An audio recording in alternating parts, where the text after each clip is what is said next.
합니다. 그리고 화장품 사용 방법에 대해서도 교육하고요. 화장품 효능에 대해서도 알려줍니다. 우리는 피부를 다루고 있는 직업을 가지고 있는 사람들이죠. 우리는 화장품을 사용하는 방법 알려주고 식별하기 때문에 다루는 직업입니다. 그러면 제가 질문 하나 던져볼게요. 피부는 어떤 주기를 가지고 변하고 있을까요? 변할까요? 우리 많이 배우는 거 있잖아요. 만약에 제가 학생들한테 이러고 있잖아요. 그럼 정말 다들 손들어서 당당하게 말해요. 각질주기요. 이렇게 말해요. 각질주기. 그 다음에 뭐 환절기마다 피부가 변한다라고 말을 할 수도 있고요. 그 다음에 우리가 뭐 호르몬 변화에 따라서도 피부가 변할 수 있죠. 그런데 냉정히 말하면 피부는 매일매일 변하고 있습니다. 어제의 저의 피부와 오늘의 저의 피부가 달라지고요. 그 다음에 오전에 저의 피부 상태와 오후의 피부의 상태도 달라질 수 있습니다. 그러면 피부 식별이라는 것을 데일리하게 변하고 있다는 거겠죠. 그래서 피부가 매일 변한단 말은 피부가 변할 때마다 화장품을 사용하는 방법도 변할 수 있다는 말입니다.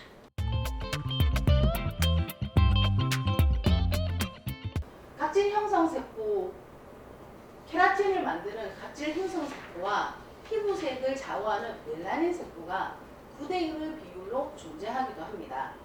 각질 형성 세포 각질을 생산하여 물리적 장벽을 형성함으로써 유해한 인자와 인자로부터 개체를 보호합니다. 유구층, 가시층이라고도 하고요. 표피의 대부분을 차지하는 두꺼운 층입니다. 핵이 존재하고 항원 전달 면역 세포인 랑게르한스가 존재합니다. 유구층의 두께는 노화가 될수록 얇아지고요. 교소체 형성을 합니다. 핵이 없는 층으로 가립층인데요. 2에서 5개층으로 되어 있고 케라티알린 가립 생성을 합니다. 각질환 과정이 끝나서 핵이 존재하지 않는 층이기도 하고요. 수분 침투와 수분 증발을 억제하고 자외선 침투 억제 기능이 있습니다. 투명층은 생명력이 없는 2에서 3개의 층의 평평한 세포로 되어 있고요. 손바닥에 많이 분포되어 있고 LID라는 반유동적인 단백질로 구성되어 있습니다. 수분 침투를 방지하고 윤기를 부여하면서 보호작용도 하고 있고요. 우리가 피부 타입은 총 8가지로 나눌 수 있습니다. 유전적인 피부고 그리고 과도기 피부, 결각 피부. 유전적인 피부는 우선 2차 성징을 거쳐 피지 분비량으로 결정짓게 되고 유전적 피부는 건성, 정상, 지성으로 나누게 됩니다. 이 3가지는 내가 바꿀 수가 없어요. 내적인 인자고 이미 유전적으로 결정되어 있는 피부 타입입니다. 그리고 우리는 내적인 인자, 외적인 인자를 거쳐서 과도기 피부가 되고 과도기 피부가 또 내적인 인자, 외적인 인자를 거쳐서 결각 피부가 됩니다. 과도기 피부는 이제 여러 가지 조금 자극이나 내적인 호르몬 변화나 뭐 스트레스 그리고 여러 가지 요인들로 인해서 처음에 표피 수분이 부족한 피부가 되면서 처음에 과도기 피부가 시작이 됐고 그리고 여드름 피부 같은 경우에는 모공 내 각질 비후 현상으로 인해서 여드름이 시작되잖아요. 그래서 우리 피지 분비량보다는 사실 호르몬적인 영향이 좀 더 크기 때문에 우리 그런 요인을 더 많이 받는다고 볼 수 있고 예민 피부는 이제 우리가 여러 가지 자극을 받으면서 피부가 좀 예민해지고 홍반이 있게 되고 우리 그런 피부의 과정을 거치게 됩니다. 그리고 또 우리는 나이가 들고 노화가 되면서 기미 피부가 생기고 점점점 각질도 두꺼워지죠. 그리고 피부에 주름도 많이 생기고 탄력이 떨어지는 노화 피부가 됩니다. 그래서 이렇게 좀 우리 피부를 식별할 때 이 8가지로 피부를 식별할 수 있는데요.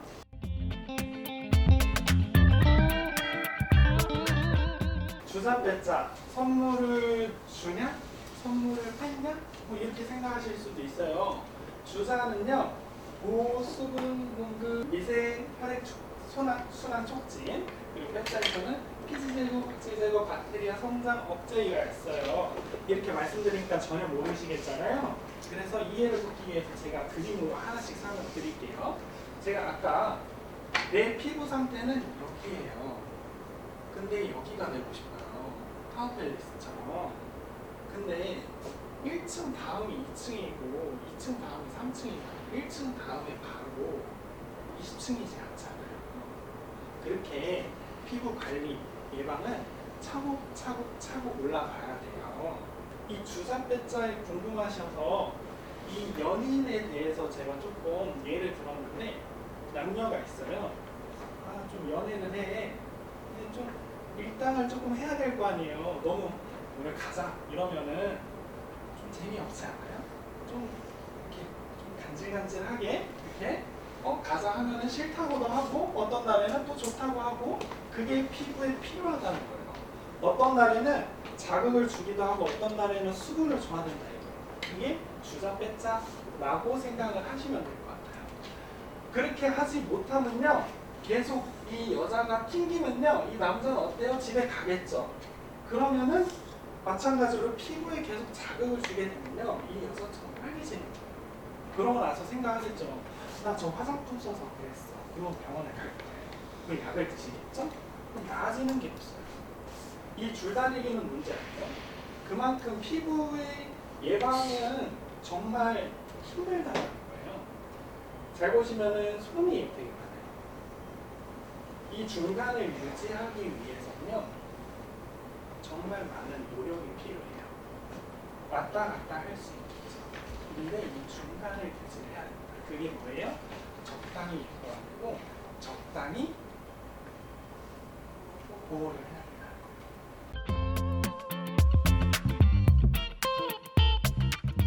혈관 벽이 노화로 인해서 느슨해진 겁니다. 그래서 혈액순환의 저하 현상이 나타나는 것인데, 이러한 경우에는 적당한 자극을 주어서 확장과 수축을 할 수 있게끔, 그러니까 혈관 확장 수축이 저하됐기 때문에 신진대사 능력이 약화된 상태인데, 인위적으로 자극을 주어서 여기에서 보시는 혈관처럼 혈관을 확장을 시킨 다음 진정을 시킬 수 있는 예민 피부와의 차이가 좀 있겠죠. 일부러 자극을 줘서 예민 피부를 만든다라는 게 차이점일 수 있겠습니다.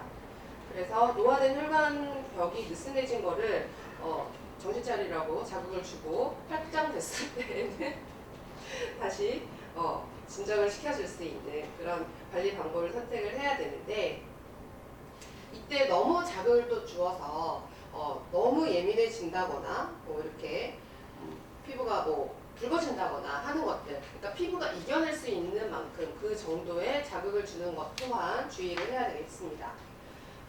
그래서 자극을 줄 때에는 석고 마스크를 한다거나 고주파, 그런 열 관리를 해서 혈관을 인위적으로 확장을 시키게 되는데요. 그다음에 마무리로 쿨링을 시켜줄 수 있는 고무 마스크를 해주어서 혈관 수축이 될 수 있게 해줍니다. 그리고 나서는 수축을 시켰으니 그 또한 진정 관리가 또 들어가 줘야겠죠.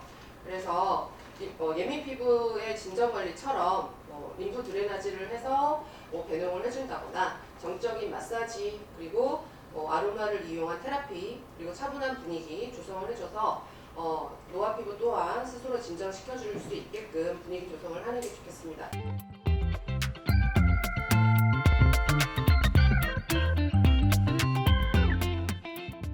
그 내용이 굉장히 많았잖아요. 근데 이게 좀 압축이 좀 되었으면 전달력이 더 좋지 않았을까 하는 그 생각 하나 들고요. 자신감 있게 딱딱딱 정리를 해주면 받아들이는 사람이 훨씬 더 쉽게 이건 요거구나, 정리가 좀 딱딱 되면서 받아들이기가 훨씬 쉽지 않았을까. 그런 것 같아요. 제가 강의를 할 때도 그렇고, 제가 강의를 들으러 이제 가서 볼 때도 그렇고, 강사로서 가장 중요한 게, 물론 당연히 첫 번째로는 내용과 정보, 어떤 지식적인 내용도 굉장히 중요하지만 그건 당연한 거고, 저는 2차적으로 강사로서의 전달력의 자세를 가장 좀 중요하게 보는 편이에요.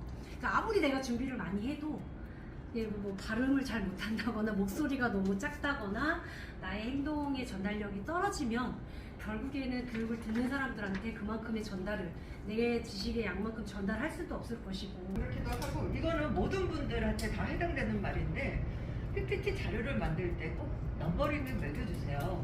왜냐면은 어떤 내용, 어떤 부분에 대해서 제가 좀 질문하고 싶었는데 넘버링이 없다 보니까 이렇게 말을 할 때 조금 어려움이 있어요. 한 분인가만 넘버링을 하셨고 나머지 분들은 안 하셨는데 그거는 습관적으로 하시면 좋을 것 같고 이제 시선 처리 면에서 예, 청중을 이렇게 많이 이렇게 아이 컨택을 안 하시더라고요.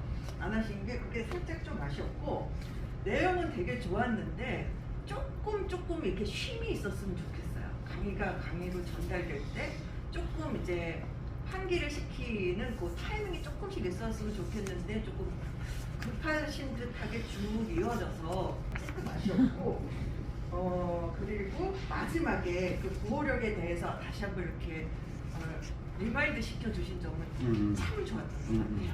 그건 아주 잘하신 것 같아요. 주자배자의 그 목적성 얘기하고 그 다음 내용이 좀 나왔습니다. 그냥 이렇게 보습이라 하지 말고 수분 공급을 해가지고 1번도 증발 없지 않은 거잖아.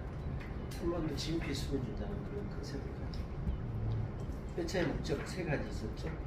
다시 한번 상기하면서 아까 이건 다 좋아요. 비유도 좋고 그 다음에 강의 시작 시 인트로도 되게 인상 깊게 얘기를 잘했고 예제도 좋고 그렇습니다.